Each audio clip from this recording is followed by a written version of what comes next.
Objetivos. Informar sobre el capítulo 5 y 7 del libro La Patria del Croyo. Resumir y hablar de los hechos más importantes de estos dos capítulos. Hacer conciencia de lo importante e interesante que puede llegar a ser este libro.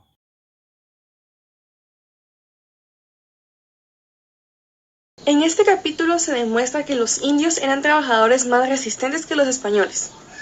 Uno de los más grandes prejuicios del criollismo era que los indios vivían en la pobreza. Los indios presentaron ciertas quejas haciendo ver que otros pueblos habían suprimido el trabajo de los nativos, por lo que decidieron suprimir los repartimientos de indios en el reino de Guatemala. Los nativos se opusieron a la obligación de trabajar en haciendas luego de los prejuicios que tenían en contra de ellos, ya que decían que eran pobres y holgazanes. Para los criollos, la holgazanería de los indios era el derecho que ellos tenían a protestar. Esto consistía en resistirse a trabajar en malas condiciones bajo el sistema de repartimiento, en haciendas y en labores coloniales, lo que a ellos no les agradaba y decidieron protestar por mejores condiciones de trabajo.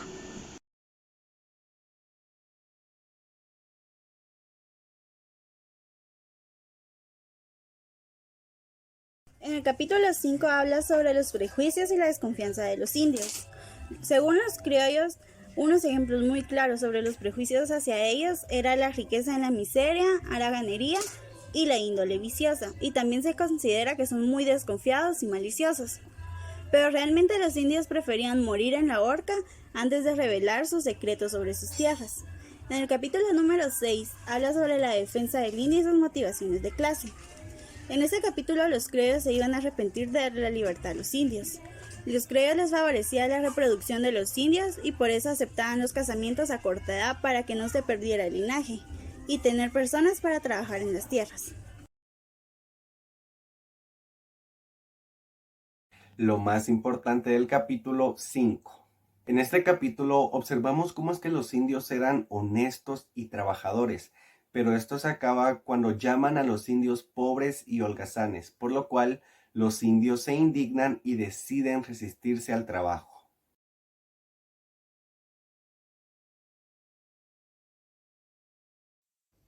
La estructura de la colonia tenía por base la concentración de los indios en pueblos incorporados a la monarquía, y con la abolición de la esclavitud, hecho relevante que estaba ligado a la reducción de indios, fue una vía importante para el proyecto político que estaba establecido en las leyes nuevas.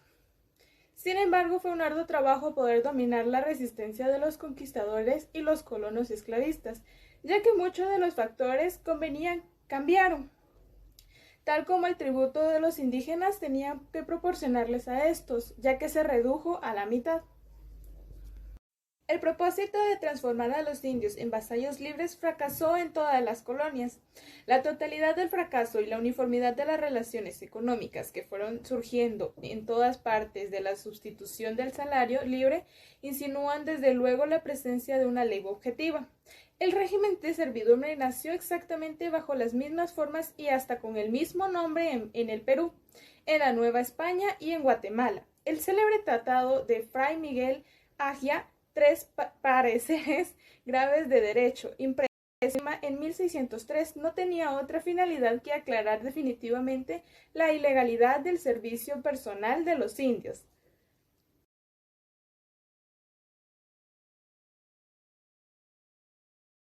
El repartimiento tenía dos aspectos, pues consistía en repartir tierras y también indios para trabajarlas, y como este segundo aspecto se justificaba diciendo que los indígenas eran entregados para que el favorecido velase por su cristianización, la encomienda primitiva era en realidad un pretexto para repartirse los indios y explotarlos.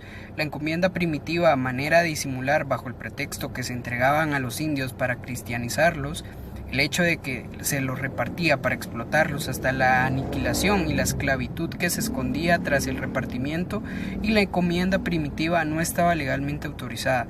Los conquistadores se la arreglaron para obtener permiso de esclavizar con base legal a aquellos indígenas que presentaran una tercera resistencia armada.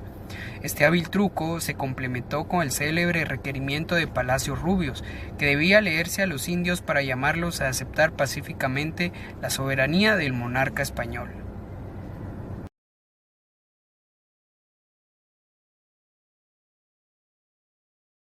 Lo más importante del capítulo 7. El repartimiento y la estructura de la colonia son hechos de suma importancia que se hacen notar en este capítulo. Como vimos, el repartimiento consistía en repartir tierras y repartir indios para que trabajaran estas tierras. Para que el hecho de repartir indios no sonara algo tan brutal, se tapó tras algo llamado encomienda primitiva. Y ahora la estructura de la colonia. Esta tenía por base la concentración de los indios en pueblos incorporados a la monarquía. Además, vimos que el propósito de transformar a los indios en vasallos libres fue un fracaso total en todas las colonias. Muchas gracias por su atención.